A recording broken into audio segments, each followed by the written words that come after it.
Bienvenue dans French Baratin avec Raphaël, Sibylle et Cécile.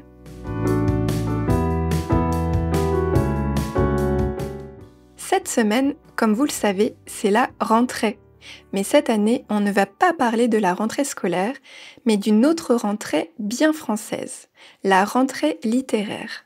Chaque année, en quelques semaines, plus de 500 livres débarquent en librairie. On en parle partout, à la télé, à la radio, dans les magazines, sur les réseaux sociaux, un vrai coup de projecteur sur la culture. Pourtant, il y a comme un hic. Les livres sont de plus en plus nombreux, mais les lecteurs de plus en plus rares. Ce paradoxe m'a interpellée. Pour m'aider à y voir plus clair, j'ai assisté il y a quelques mois à une conférence passionnante à Strasbourg, élue capitale mondiale du livre. Cette conférence parlait d'écologie du livre. J'ai cru qu'on allait principalement parler d'impact écologique du papier ou encore d'impact écologique du transport, mais non, on a surtout parlé surproduction des éditeurs, épuisement des libraires et invisibilisation des auteurs. À l'heure où la lecture recule, doit-on continuer à publier toujours plus ? Quelles alternatives peut-on imaginer ? C'est la question du jour dans French Baratin. Alors, Raphaël et Sibylle, pour commencer cette nouvelle saison French Baratin, êtes-vous prêts pour le premier quiz de la rentrée ? oui. Super prêt. Alors, ça tombe bien, j'ai 4 questions pour vous. La première, combien de nouveaux titres sont sortis en 2024 en France ? Alors, j'ai vu des chiffres qui étaient dans les 60 000, je crois, à peu près. Raph, est-ce que tu confirmes la donnée de Sibylle ? Alors, j'ai pas de chiffre pour la France et j'ai un chiffre pour chaque année en Europe. J'ai donc vu que 3 millions de livres étaient publiés chaque année en Europe. Waouh. Ok, bah tu vois, je ne connaissais pas du tout les chiffres pour l'Europe, donc c'est cool de voir un petit peu ce qui s'y passe. Alors, pour répondre à la question, alors oui, il y a à peu près 60 000 nouveautés en France, mais apparemment, ce sont ce qu'on appelle des fausses nouveautés, dans le sens où il y a les vraies nouveautés, donc les nouveautés totales, mais ça comporte aussi les rééditions de livres, par exemple. Donc apparemment, en vraies nouveautés, il y en a 35 000, mais en fausses nouveautés, il y en a à peu près 60 000. Voilà. D'accord. Donc c'est quand même énorme. Et à la conférence du coup dont je parlais dans l'introduction, il disait qu'il y avait une augmentation de 76% en 20 ans. Alors oui, mais moi par contre j'ai lu que ça avait doucement baissé après le Covid, donc oui. Ça va un tout petit peu mieux. Oui, mais quand j'ai fait mes recherches après cette conférence, j'ai aussi trouvé ces informations-là. Ouais. Ça a l'air d'aller plutôt dans le bon sens. Bah c'est tout à fait cohérent en fait, une forte hausse et finalement on baisse un petit peu parce qu'il y a des initiatives qui sont prises pour publier un petit peu moins. Oui, tout à fait. Et c'est une période intéressante aussi si c'est le début d'un changement. Oui, pour une fois on va pas cracher sur les bonnes nouvelles comme ça et les tendances positives, c'est clair. Alors, deuxième question. Quelle est la durée de vie moyenne d'un livre en librairie ? Est-ce que vous avez une idée ? Est-ce que la durée de vie, ça peut être la durée entre le moment où il arrive dans la librairie et où il est acheté ? Non. Ou seulement le moment où il est renvoyé s'il n'a pas été acheté ?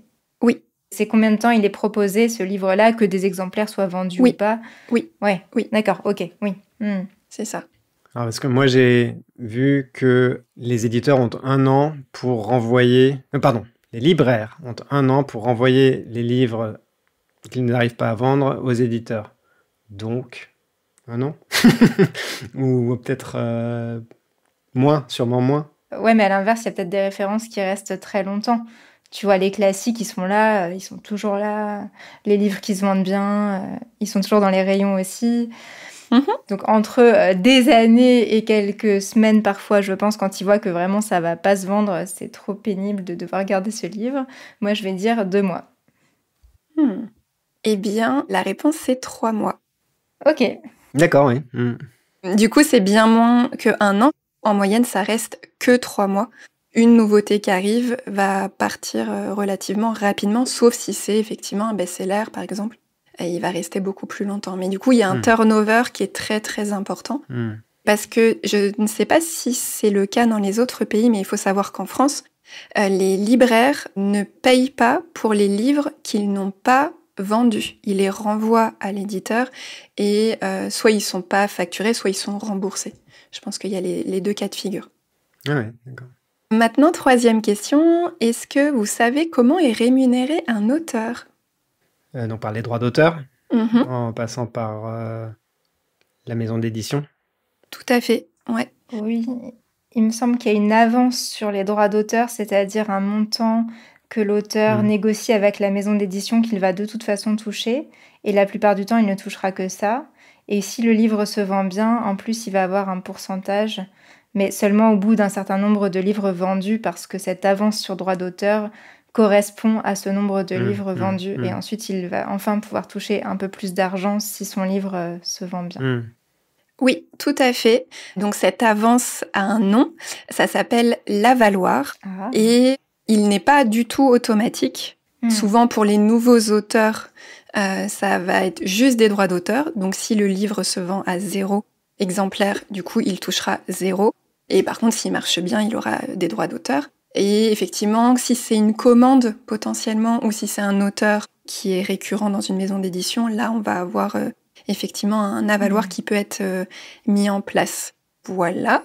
Et dernière question, en pourcentage, combien de Français lisent plus de 5 livres par an ? 20%. Ouais, allez, comme civil, à peu près. Ah je vais vous annoncer une bonne nouvelle alors. 63%. D'accord, ok. Ah oui. Ah moi ça me semble vachement bas. Je pensais que ça allait être un chiffre choc pour nous dire que personne lisait. Moi je trouve que c'est un chiffre choc, mais par rapport à 20, non. Non, c'est sûr. Non, 63%, c'est beaucoup qui lisent plus que 5 livres. Ça veut dire que t'as que, entre guillemets, 37% qui sont pas très lecteurs. On a bien le droit de pas aimer lire aussi. Oui, certes. Un tiers de la population, enfin, vu le niveau d'éducation, c'est même pas tous ceux qui n'ont pas fait d'études supérieures. Donc, tu vois, c'est quand même pas mal. Et honnêtement, entre le travail, les enfants, parce que la plupart des gens en ont, les gens trouvent pas forcément le temps de lire, quoi. Les personnes qui ont une vie active. Donc 5 livres par an, ça me paraît pas... Mais c'est vrai que pour moi, 5 livres, c'est rien, parce que pour moi, genre, c'est 5 Tintins, quoi. Ça me paraît pas... Il y a 5 Tintins et tu enchaînes, je sais pas, moi, Guerre et paix de Tolstoï. Oui, on est d'accord. Seigneur des Anneaux, une série, la série des Game of Thrones, voilà, j'en sais rien, tu vois. Oui, non, on est d'accord. Proust, que je suis en train de lire en ce moment. Waouh. Effectivement. Et il y a des personnes aussi qui préfèrent lire des journaux ou des magazines plutôt que des livres. Et j'imagine que ces personnes ne sont pas comptées dans ta statistique. Non. D'ailleurs, pour ceux qui apprennent le français, ça peut être plus facile de lire des articles de journaux que des livres. Et ça me fait penser que récemment, j'ai vu une appli qui s'appelle Newsdull et qui adapte le contenu d'articles de journaux en français à différents niveaux d'apprentissage du français. Donc, si ça peut vous être utile, n'hésitez pas à aller voir ça. Très bien. On part sur une très bonne base pour pouvoir continuer. Alors maintenant, je vais vous demander de me raconter votre expérience en lien avec votre consommation des livres, justement. Plein de questions, je suis très curieuse. En moyenne, combien de livres vous lisez par an ? Quel type de livre ? Est-ce que vous êtes plutôt papier, numérique, audio ? Neuf ou occasion? Où est-ce que vous vous procurez ces livres? Comment vous les choisissez, ces livres? Combien de temps vous dédiez par jour à la lecture? Et est-ce que vous avez remarqué que vous lisez moins ou que vous êtes moins attentif quand vous lisez? Voilà. Bon courage pour répondre à toutes ces questions. Raphaël, est-ce que tu veux commencer? Je peux commencer. Alors, je pense avoir lu, je fais pas un compte exact, mais je pense avoir lu environ 14 livres cette année. Tout type de livres confondus, romans, BD, voilà. En papier, la grande majorité, rarement en audiobook, parce que j'ai souvent du mal avec les narrateurs. Ça dépend vraiment énormément du narrateur. Si j'aime pas sa voix ou sa manière de parler, ça va me bloquer. Alors les romans, oui, que je lis, je préfère plutôt lire de la fiction en fait. Moi je lis très peu de choses de vie pratique ou de choses comme ça va vraiment être plutôt de la fiction, science-fiction, de la fantasy, la plupart du temps quelque chose qui me transporte dans un univers différent, quoi, du nôtre, entre guillemets, ou des romans historiques qui se passent vraiment un peu il y a longtemps, quoi. Dans ce sens-là, du coup, c'est de nouveau un univers un peu différent, quoi. C'est pas un truc... Complètement. Voilà, après, généralement, j'ai tendance à acheter des livres neufs, même si plus récemment, j'ai aussi commencé à emprunter des livres. Mais c'est aussi que je lis souvent en anglais, et donc c'est compliqué à emprunter parce qu'on n'en trouve pas vraiment en bibliothèque. Ou en tout cas, le choix est très limité. Ça demande donc soit de commander en ligne, soit... souvent, quand j'habitais à Paris, j'allais à la librairie anglaise, rue de Rivoli. Voilà. Et puis après, oui, puis des cadeaux, là, évidemment, on ne choisit pas. Mais, mais quand il s'agit, moi, de choisir un livre, parfois, c'est des recommandations d'amis. Mais la plupart du temps, c'est moi qui cherche activement. Et du coup, j'ai fait toute une liste et je descends progressivement ma liste, quoi. Et puis sinon, si je vais en librairie, je vais juste regarder la 4e de couverture, voir si ça me tente ou pas, parce que ça aussi, je le fais parfois. Et bon, après, ça va aussi dépendre un peu de mes envies. Je vais avoir des bouquins parfois qui traînent, je les commence, je les finis pas forcément. Il y a des livres, je vais être happé. Dans ce cas-là, je vais pouvoir dédier généralement 1 heure par jour, quelque chose comme ça, au livre en question. Après, il y a des périodes où je lis moins, où justement, avec un livre où j'accroche moins, je lirai peut-être un peu tous les 2 jours, tous les 3 jours, et puis finalement, je le lâcherai parce que voilà, ça me saoulera. Mais donc, j'aime bien lire et je lis assez régulièrement. C'est juste que parfois, c'est aussi plus difficile, je trouve, de se motiver par rapport aux séries, aux films, aux écrans, qui font que c'est plus confortable parfois le soir quand on est fatigué. Ça demande moins d'énergie que d'ouvrir un livre. Ouais, on en parlera tout à l'heure de ça. Ouais. Super, merci beaucoup. Sibylle, quelle est ta consommation des livres ? Alors, moi aussi, l'année dernière, j'ai essayé de faire un petit calcul et j'ai lu, je crois, une 15aine de livres. Mais pour faire le lien tout de suite avec ta dernière question, c'est justement une grande frustration dans ma vie parce que j'aime beaucoup lire, c'est vraiment quelque chose que j'aime faire. Pourtant, je fais beaucoup trop souvent le choix de ne pas lire, ou c'est plutôt un non-choix, mais je suis amenée à ne pas lire, soit parce que je travaille tard, soit, mais ça va avec, parce que étant un peu fatiguée, effectivement, je vais préférer regarder une série ou un film, ou parce que je n'y pense pas, tout simplement, je n'y pense pas toujours. Mais là, grâce à ton épisode, justement, je me suis remise à lire des livres que j'avais pas terminés. Je me suis allée en plus dans une librairie, enfin c'était prévu, mais avec encore plus d'enthousiasme. Et j'ai tout de suite lu le soir même le livre que j'avais acheté. Et ça m'a donné un plaisir énorme. Et du coup, en parallèle, j'ai une très grande frustration donc de ne pas lire autant que je le souhaiterais. Et il n'y a pas de bonne raison pour ça. Parce que maintenant, je me dis, si je suis fatiguée, je ferais mieux d'aller me coucher tout simplement, plutôt que de rester encore à regarder une série ou des vidéos sur YouTube qui sont pas très intéressantes. Alors, pour rentrer dans ma consommation des livres que je lis tout de même, il y a un peu de tout, moi aussi des romans, des BD, mais pas que de la fiction. J'aime bien aussi lire que ce soit des BD ou des livres sur des sujets... soit politique, soit plutôt documentaire sur la société. Ça dépend un peu de mon état d'esprit, si j'ai envie de me renseigner sur le monde ou bien de m'évader un peu. Mais même quand je m'évade, contrairement à Raphaël, j'aime plus les romans, soit qui se passent dans le monde d'aujourd'hui, soit des romans historiques, mais je suis pas très très fan de la fantasy ou de ce que j'en connais, et je préfère les romans dans le monde réel. Et quant au format, là vous le savez si vous avez écouté notre épisode sur les 2 ans de French Baratin. J'aime beaucoup les livres audio, mais en fait j'étais surprise en faisant ma liste de voir que c'était quand même pas la moitié des livres que j'avais lus qui étaient en audio, donc il y a quand même un équilibre. Après oui, livre neuf ou livre d'occasion, les deux. J'ai déjà acheté des livres d'occasion comme des livres neufs et je me suis fait offrir aussi des livres d'occasion, donc je trouve ça sympa de ne pas avoir cette barrière pour un cadeau, d'oser offrir des livres d'occasion. Où est-ce que je les achète ? Un peu partout là aussi. Ce que j'aime bien, c'est les librairies café parce que j'aime bien le chocolat chaud et les livres. Mais aussi parce qu'on peut prendre le temps en fait. On est là pour boire son café ou son thé ou son chocolat chaud et un petit gâteau et puis après on peut se promener dans la librairie. Et donc, j'aime bien pouvoir prendre mon temps pour regarder un peu tout ce qui est là. Et dans ce cas-là, je choisis mon livre en regardant moi aussi la 4e de couverture. J'aime bien aussi regarder quand ils mettent en avant un coup de cœur des libraires, par exemple. Ça guide un petit peu parce que c'est vrai que je trouve qu'on est très très perdu dans les librairies, on sait pas trop quoi choisir. Mais bon, après, il faut être d'accord avec le libraire là aussi, ce qui est pas toujours le cas. Et enfin... oui, combien de temps je dédie à la lecture ? Donc là, c'est très variable. Quand je suis en train de lire un livre que j'aime beaucoup, ça peut être 4 heures par jour, ça peut même être plus, et très souvent, c'est 0. Je lis pas du tout dans la journée si j'ai pas de livre en cours et que, au contraire, j'ai d'autres activités à faire. Et pour terminer, est-ce que mon temps de lecture a baissé ? Donc oui, c'est pour ça que je vous parle de frustration, effectivement, mais ça fait longtemps en fait. Depuis que je fais des études, je consacre plus de temps à des livres que je lis pour mes études et ensuite pour mon travail que à des livres plaisir. Par contre, je ne suis pas moins attentive, non, je pense pas du tout être moins attentive. Au contraire, quand je lis, je m'absorbe de nouveau entièrement dans ma lecture. Et toi, Cécile ? Alors du coup, j'ai peur de me tromper dans le nombre de livres que je lis. Je tiens pas une liste, mais je sais à peu près combien j'en emprunte et à quelle fréquence. Donc je dirais une 40aine par an. Ah ouais. Bah oui, si tu lis vraiment, tu lis ça. Ouais, mais c'est surtout que justement, je lis à la fois des romans. Si je suis absorbée dans un roman, il me fait très peu de temps.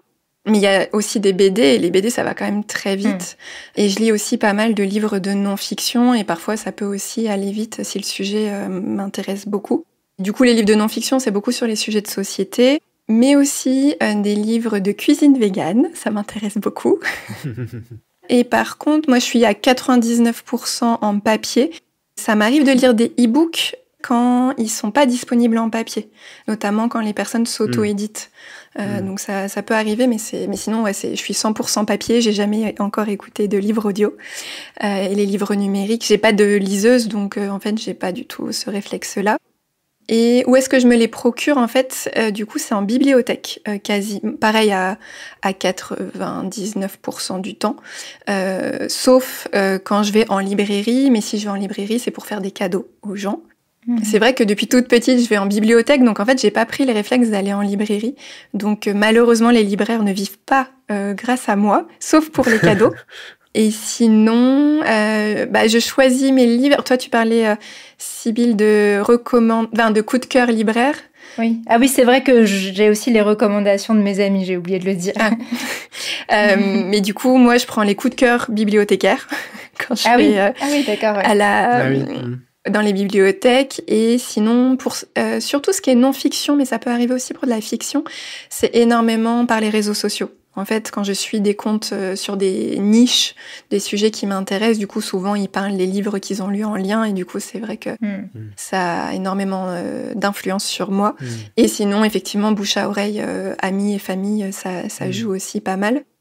En termes de temps de lecture par jour, en général, je lis le soir avant de me coucher. Ça peut être juste un chapitre ou un peu plus, mais c'est souvent le week-end ou pendant les vacances où là j'ai une grosse consommation.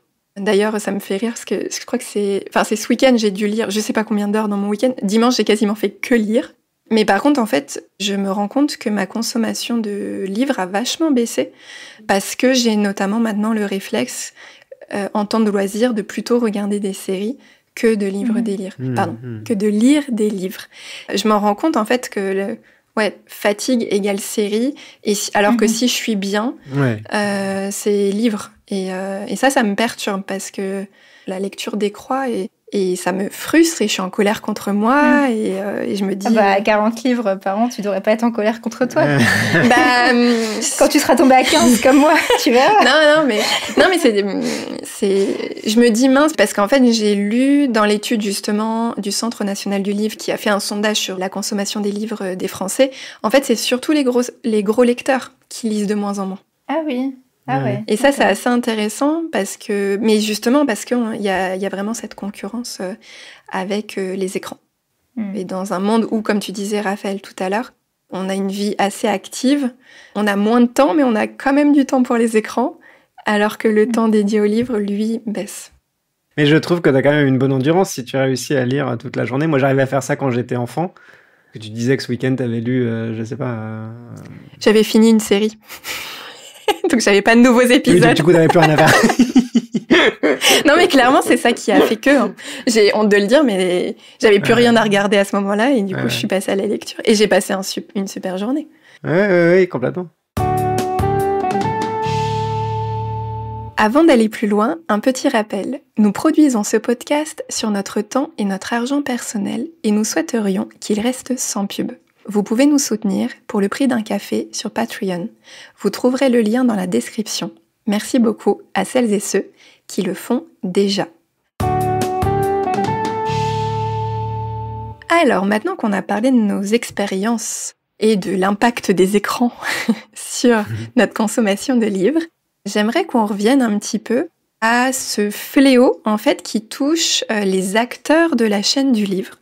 Et notamment, ce qui m'a marqué pendant cette conférence à laquelle j'ai assisté, c'est les libraires qui disaient qu'ils étaient épuisés. Il y a même le terme de burn-out qui est arrivé. Est-ce que vous vous êtes déjà posé la question de pourquoi les libraires pouvaient se sentir épuisés ? Pas jusqu'ici, pas avant l'épisode, parce que je n'en avais pas forcément conscience. Mais du coup, j'ai réfléchi depuis. J'ai lu des trucs. Et oui, et ça tombe un peu sous le sens. Leur travail semble assez épuisant. Il y a énormément de choses à gérer. Il y a un stress énorme en termes économiques, de chiffre d'affaires, de rentabilité, etc. Plus le stress, la fatigue physique de ranger les livres, c'est que ça pèse quand même son pesant de cacahuètes, comme on dit, un carton de livres, donc voilà. C'est clair. Et voilà, donc entre le stress financier, les horaires et tout ça, machin, c'est sûr que oui, ça justifie un peu, entre guillemets, d'être épuisé. C'est pas comme s'il y avait besoin d'être justifié, mais voilà. Ouais, moi, j'avais lu justement un article sur ce sujet-là il y a quelques mois dans Le Monde, qui disait un peu tout ce que vient de dire Raphaël. Et j'avais été surprise quand même d'y apprendre à quel point c'était pas rentable en moyenne de tenir une librairie. Et aussi le fait qu'il y avait de plus en plus de concurrence d'ailleurs, parce que par contre c'est un métier qui fait beaucoup et donc il y a de plus en plus de personnes qui ouvrent une librairie et donc forcément c'est très difficile d'en vivre.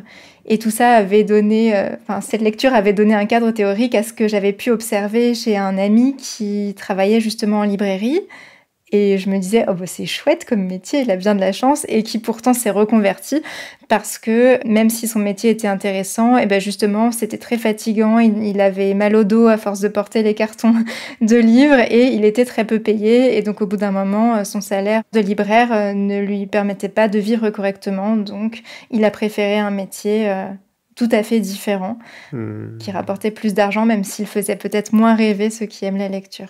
Mais il était salarié ou gérant d'une librairie ? Il était salarié, il n'était pas gérant, mais donc ça touche, je pense, autant justement, le fait que ça touche même un salarié, plus qu'un gérant, un salarié qui n'a pas le poids de la responsabilité, mais qui par contre peut être mal payé. Et voilà. Parce que ça aussi, c'est un poids qui se rajoute au gérant d'une librairie, c'est qu'il doit bien payer ses salariés. Oui. Moi, j'ai vu dans un article du Monde que... Déjà, rien que les gérants en eux-mêmes, d'après une étude qui avait été commandée par le syndicat de la librairie française, seulement 40% des gérants qui ont ouvert depuis plus de 2 ans arrivent à se payer plus d'un SMIC par mois. Donc le SMIC, c'est le salaire minimum en France. Ouais, c'est un peu fou, quoi. C'est ultra précaire. Et l'autre truc, par rapport à la rentabilité, c'est que d'après un classement sur la rentabilité de 15 types de commerces, les librairies arrivaient parmi les 3 moins rentables, avec 1,1% de marge, avec les fleuristes et les marchands de chaussures. Je ne m'étais pas imaginé que la rentabilité pouvait être aussi faible, en fait. Ouais. En fait, souvent, quand les gens apprennent que les libraires ne payent que les livres qu'ils ont vendus, on a l'impression que du coup, c'est facile, parce qu'il n'y a pas de stress lié à la gestion du stock, entre guillemets, en tout cas à la prévision des ventes, etc. Mais en fait, il faut savoir que souvent, les libraires se rémunèrent 30% du prix hors taxe d'un livre. Donc sur un livre qui vaut à peu près 20 €, par exemple sur un roman, ils vont toucher à peu près 6 €. Et en fait, effectivement, ces 30%-là ne suffisent pas et ça explique le fait qu'ils soient dans les derniers du classement en termes rentabilité pour les commerces. Et en fait, c'est terrible parce que y a cette pression financière constante Mais il y a aussi quelque chose dont ils parlaient énormément les libraires pendant cette conférence, c'est que, alors, il y a effectivement le fait de gérer les cartons, les vider, les re-remplir pour les rendre, mais en fait, il y a un tel turnover que, en fait, ils passent leur temps à faire ça. Et en plus, il y a tellement de nouveautés chaque année qu'ils passent leur temps avec des représentants à entendre parler de ces nouveautés. Et en plus, souvent, ils essayent de les lire pour pouvoir conseiller au mieux leurs clients. Et en fait, ils sont débordés, ils arrivent juste pas à tout gérer. Et en fait, ils perdent le sens, alors que effectivement, c'est un métier de sens. Et il disait que le fait que les livres passent et repartent, sans qu'en fait, ils aient vraiment pu presque les toucher, que ça crée vraiment ce trop-plein. Et ça m'a... moi, c'est vrai que clairement, c'est un des métiers qui me fait rêver, mais j'avais pas pensé qu'en fait, on pouvait perdre ce sens-là. Et ils disaient qu'ils avaient même plus le temps de lire sur leur temps de travail, que c'était quasiment que du temps perso. Et c'était un vrai souci. Mais ils ont parlé d'une super initiative qui s'appelle la trêve des nouveautés. Est-ce que vous imaginez ce que c'est ? Est-ce que vous en avez entendu parler, etc. Oui, je crois qu'on a lu un article là-dessus. Trop cool. Ouais. Oui, donc c'est une association qui a été fondée pour l'écologie du livre, qui a lancé cette initiative en 2024 et qui consistait à refuser les nouveautés pour un certain temps.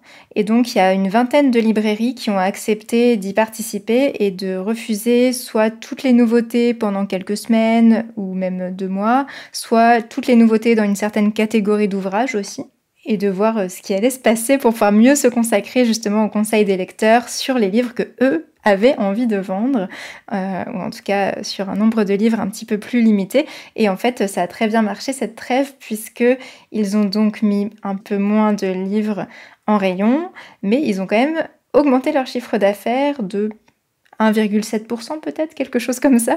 Donc c'est pas faramineux, mais avec moins de livres, on a vendu plus. Et ça, c'est bon signe.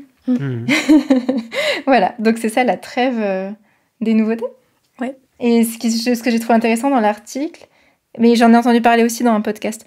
Dans le podcast, je crois, celle qui avait lancé cette initiative, elle disait que finalement, une nouveauté, pour un lecteur, c'est quelque chose qui est nouveau pour lui. Et donc, ça n'a pas besoin d'être un livre qui vient d'être publié. C'est le livre qu'on découvre pour la première fois. C'est sûr. Et je trouvais ça sympa. C'est vrai que j'avais pas pensé à ça. C'est hyper intéressant comme idée. C'est vrai.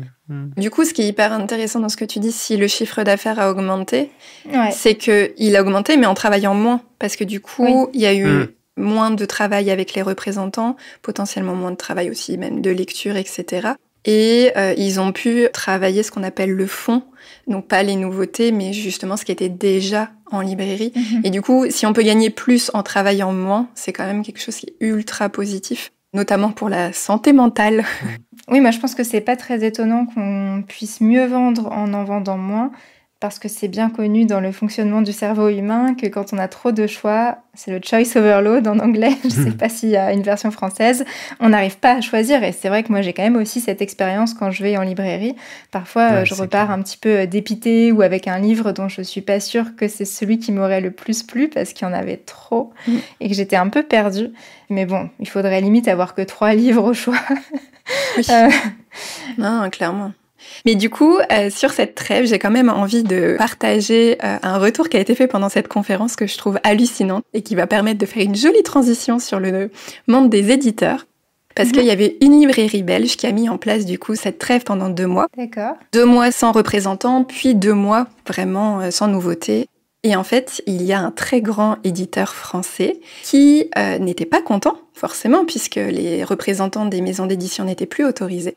Après cette trêve, cette grande maison d'édition a empêché ses commerciaux d'aller dans cette librairie pour, du coup, se venger. Mais si les commerciaux viennent pas, tu peux pas du tout vendre leurs livres ? Si, tu peux, mais du coup, tu peux... C'est une bonne question. Je sais pas dans quelle mesure tu peux peut-être aussi bien négocier. Oui. En tout cas, ça restait un problème. D'accord, ok. C'est vraiment très mesquin. Ouais, et en même temps, du coup... Forcément, les maisons d'édition, face à cette trêve, c'est compliqué parce que les maisons d'édition ont aussi besoin d'argent pour vivre. Et l'un des moyens, c'est de vendre les nouveautés. Et c'est souvent dans les premiers mois. Si la maison d'édition rate son lancement, potentiellement le livre va partir aux oubliettes très très vite. Et donc c'est là tout le risque. Oui, j'ai vu un reportage dans lequel ils interviewaient aussi une responsable d'une grande maison d'édition. Et voilà, où ils disaient aussi que pour eux, c'était un gros problème quoi, de devoir stocker et ensuite détruire les livres. Et qu'ils avaient du mal à suivre parfois les libraires, parce que les libraires, certains vont vendre des livres, mais pas d'autres. Oui. Et alors, il va y avoir des invendus chez les uns qui vont renvoyer, mais ils ne savent pas en direct, en fait, comment évolue la demande, donc ils vont continuer d'imprimer. Oui. Et voilà, donc les éditeurs sont aussi quand même un peu concernés par cette difficulté-là. Et j'ai vu que donc le dit éditeur disait qu'ils avaient baissé d'un quart leurs nouveaux titres sur les 5 dernières années aussi, pour justement limiter le nombre de nouveautés qu'ils sortaient, entre guillemets, pour rien, quoi. Ils essaient plus de sélectionner. C'est plutôt bon signe. Toute la difficulté pour les éditeurs, on parle d'économie de l'incertitude, puisqu'en fait, c'est l'éditeur qui prend à sa charge l'incertitude des ventes et qui, du coup, fait un pari en imprimant un certain nombre d'exemplaires. Et comme il ne sait pas si ça va marcher ou pas, parfois, il va prendre le pari que ça va marcher pour pouvoir un peu inonder les librairies au moment de la sortie, pour ne pas être en rupture, parce que c'est aussi un gros stress, parce qu'il y a quand même un certain temps pour imprimer. Sauf que par contre, si ça ne se vend pas, et ben derrière, il y a des retours et il y a ce qu'on appelle la mise au pilon, qui est du coup le fait de détruire les livres. Et ça, c'est un énorme problème. Il y a apparemment, c'est 13% des livres imprimés qui sont détruits. C'est tellement une absurdité de détruire des livres. Enfin, c'est fou, quoi. Mais bon, s'il n'y a pas effectivement une vision de comment évolue la demande presque en temps réel, c'est vrai que c'est très compliqué de s'adapter en termes de production. Oui, il y a sûrement des pistes là-dessus quand même sur le fait de mieux gérer la logistique, parce qu'un livre qui se vend pas du tout, c'est une chose, mais un livre qui se vend un peu et l'éditeur croit qu'il se vend super bien et donc commence à en réimprimer alors qu'il en reste assez dans les librairies, là ça c'est vraiment très bête quoi. Il y a forcément la possibilité d'installer un meilleur système de suivi des ventes pour ne pas réimprimer au moins ce qui est déjà en librairie.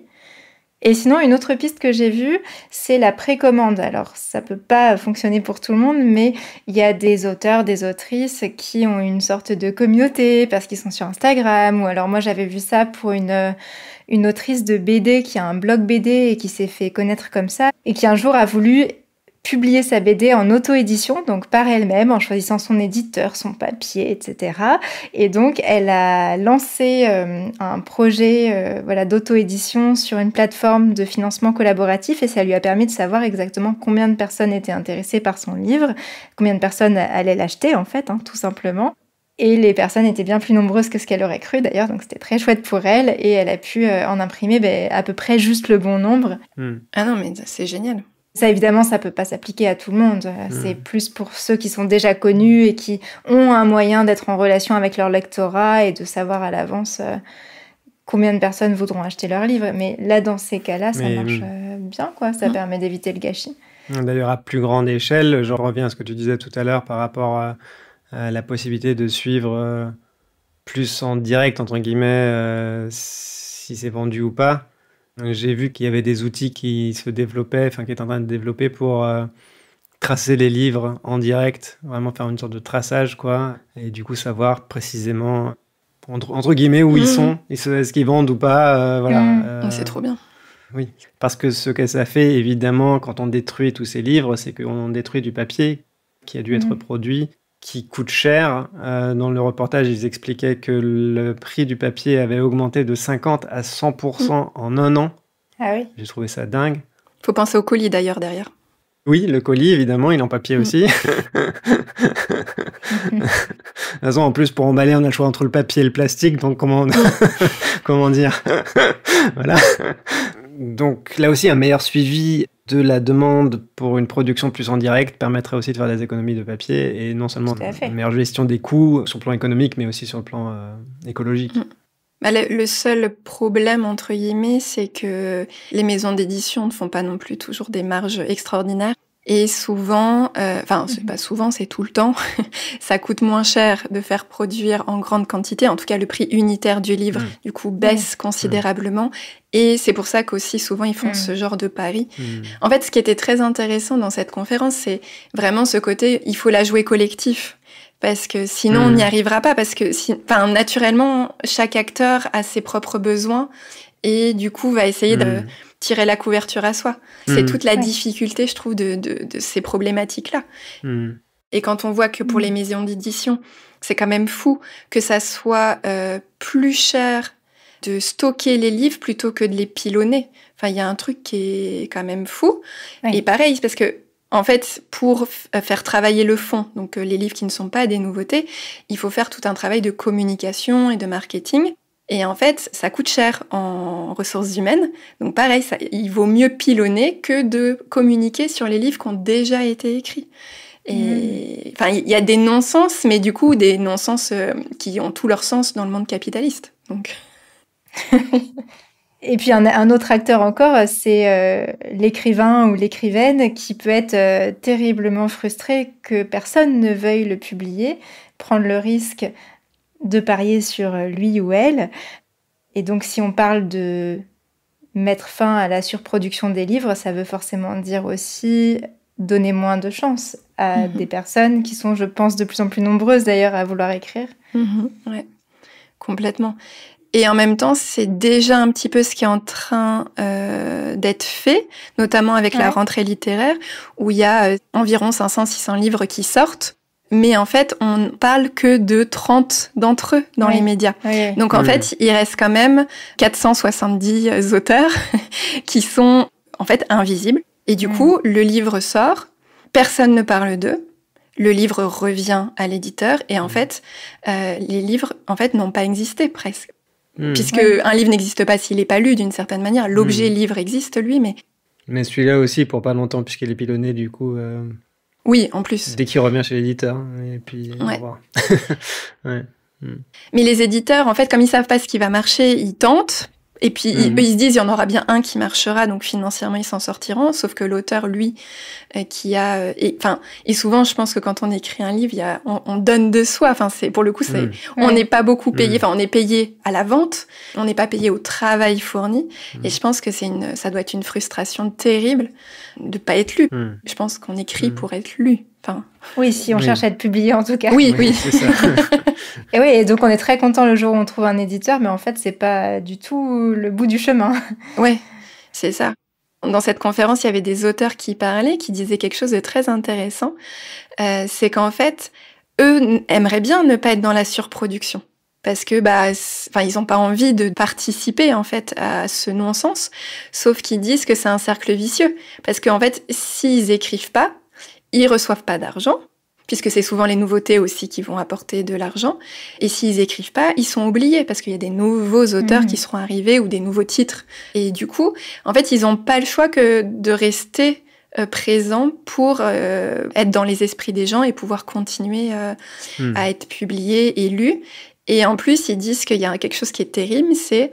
Parfois, il y a des auteurs qui ont écrit des dizaines de livres, mais en fait, ils ne parlent toujours que du dernier, parce qu'on leur pose des questions toujours que sur le dernier. C'est fou. Mais quelque chose qui peut s'avérer positif pour les éditeurs et les auteurs, je ne sais pas si vous avez entendu parler du droit de suite.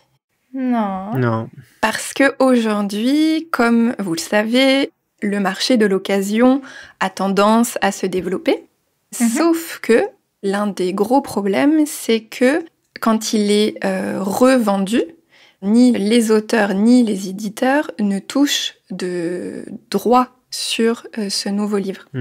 Par contre, je pense à Vinted, Le Bon Coin, plein d'entreprises en direct particulier, il y a un énorme marché. Et du coup, ce droit de suite permettrait en fait de rajouter une sorte de redevance par titre qui serait là à la deuxième vente, à la troisième vente, etc., pour permettre de rémunérer non pas à l'objet livre, mais à la lecture d'une certaine manière. Et pour pouvoir moins chercher la course à la nouveauté, mais du coup à la réutilisation d'un livre. Parce qu'aujourd'hui, du coup, le marché du livre n'est pas circulaire. C'est un vrai problème. Ouais, ça paraît hyper compliqué à mettre en place. Parce que si moi, je vais dans une brocante pour vendre des livres à quelqu'un, il me les achète, comment est-ce que l'éditeur va savoir que j'ai vendu ce livre d'occasion ? Je pense qu'effectivement, pour tout ce qui est brocante, ça me paraît hyper compliqué. Par contre, tout ce qui est, je pense, comme j'ai dit, à Vinted ou Le Bon Coin, ça peut être peut-être plus facile. Je sais qu'ils voulaient pas forcément demander de redevance aux structures de l'ESS, donc l'économie sociale et solidaire, par exemple Emmaüs. Oui. Mais que ça soit un petit peu plus juste pour les auteurs et les éditeurs. Parce que finalement, ce livre, il continue. Et comme ils récupèrent pas beaucoup du livre qu'ils produisent, que ce soit auteur ou éditeur, ça pourrait être une solution, moi, que je trouve quand même hyper intéressante. Bah là, ça me fait penser du coup à cette question du traçage dont je parlais tout à l'heure, parce que c'est un peu le même principe. On mettre une puce électronique ou j'en sais rien dans le livre, et puis...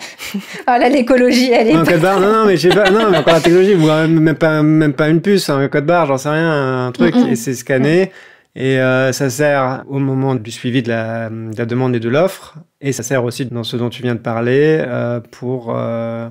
Sur le plan numérique, sur les plateformes, au moment d'une revente, où l'objet lui-même est identifié, et on sait que tel objet livre, ce livre particulier-là, est revendu carrément. Et circule quoi, de telle ou telle manière. Ouais. T'es pas convaincue, Sybille ? Ouais, non, elle a l'air très dubitative.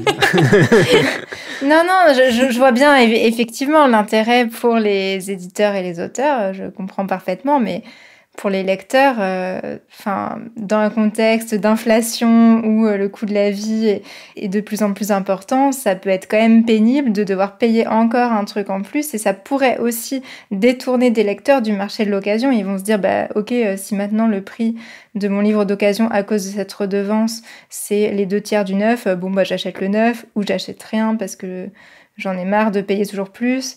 Je sais pas, mais je pense qu'il pourrait y avoir ces réactions. Après, mais tout dépend du prix. Voilà, ça dépend du prix. Oui, je crois que pendant la conférence, on était de l'ordre de 1 euro, par exemple. Oui, voilà. Ok, 1 euro, ça va. Mais comme c'est pas cher un livre d'occasion, si c'était déjà 3 euros, je pense que ce serait beaucoup. En fait, là, ce qu'ils veulent vraiment cibler, c'est notamment les livres qui, parfois, même le jour de la sortie d'une nouveauté, sont déjà sur les sites de revente. Ah oui. Parce que ça arrive de plus en plus. Après, le marché de l'occasion, je crois qu'il y a 50% des livres qui sont achetés sur le marché de l'occasion qui ne sont plus édités. Et donc ça, c'est hyper bien, du coup, qu'il y ait ce marché de l'occasion-là. Mais c'est vraiment pour aller contre les abus et ceux qui sont de l'argent. Oui, qui font, mais oui, par contre, pour vraiment bien cadrer, pour que personne soit lésé, et effectivement, dans un contexte inflationniste, c'est pas forcément évident de faire bien les choses. Je pense que d'ailleurs, c'est pour ça que ça traîne un petit peu. C'est que c'est pas simple de trouver la bonne formule, quoi. Alors, on arrive vers la fin de cet épisode.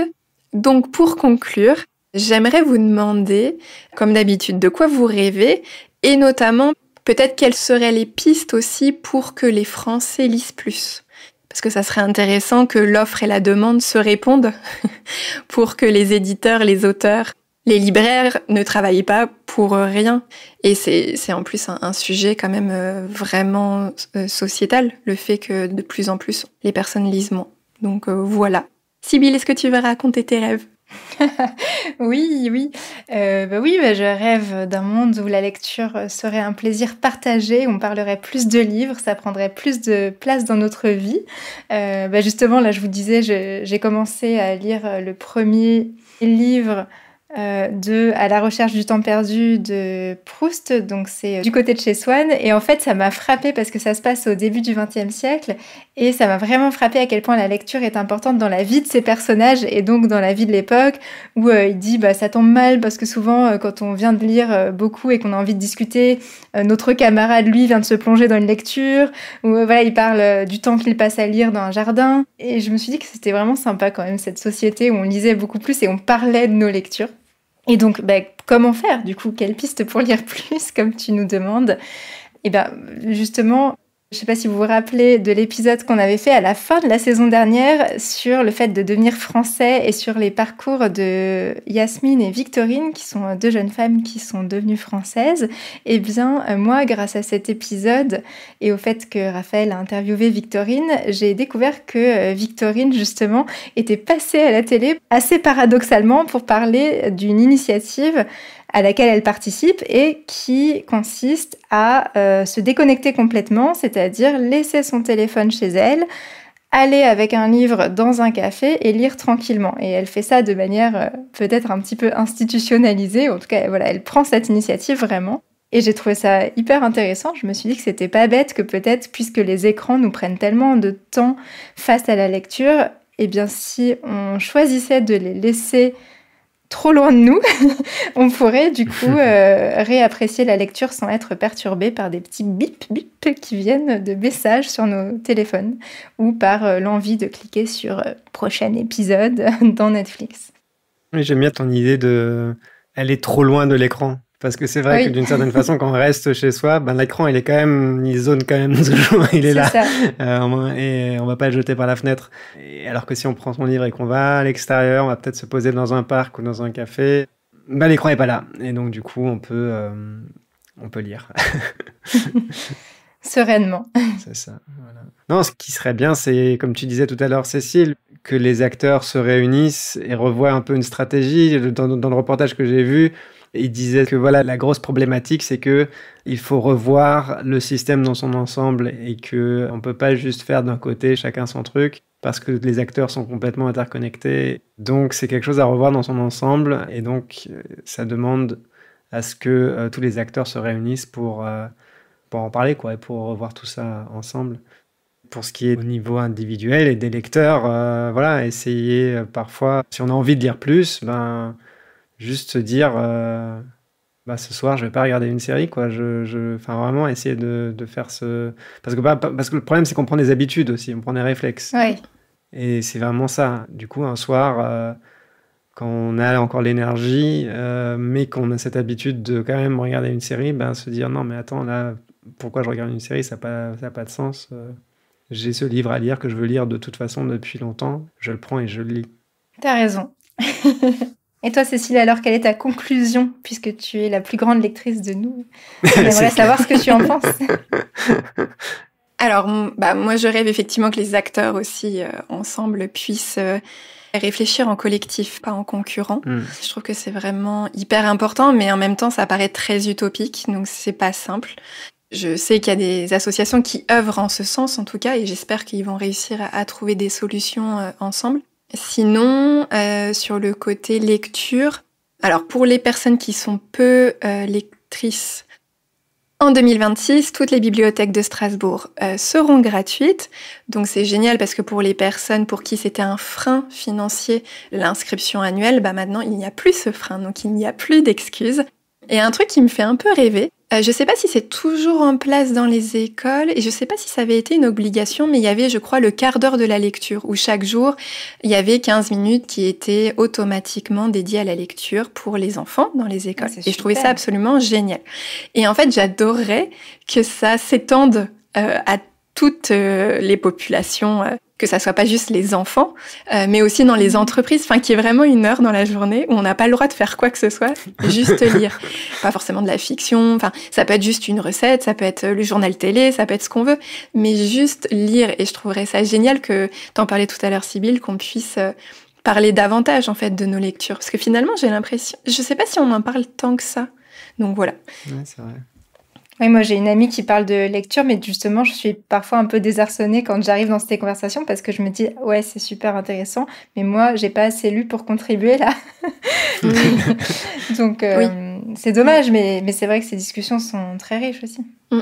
Carrément. Comment on s'est senti grâce à un livre, est-ce qu'il est resté avec nous pendant longtemps dans notre esprit, est-ce qu'on a envie de lire d'autres livres du même auteur, bref, il y a beaucoup de choses à dire. Tellement. C'est terminé pour aujourd'hui. On espère que cet épisode vous a plu, qu'il vous aura donné envie de lire et qu'il vous aura donné plein de clés pour mieux comprendre tous les acteurs et tous les enjeux de la chaîne du livre. On se retrouve sur Patreon pour une transcription complète et de nombreux bonus. Si vous aimez French Baratin, parlez-en à vos amis qui apprennent le français et donnez votre avis sur Apple Podcast. Merci pour votre soutien et à bientôt dans French Baratin. À bientôt.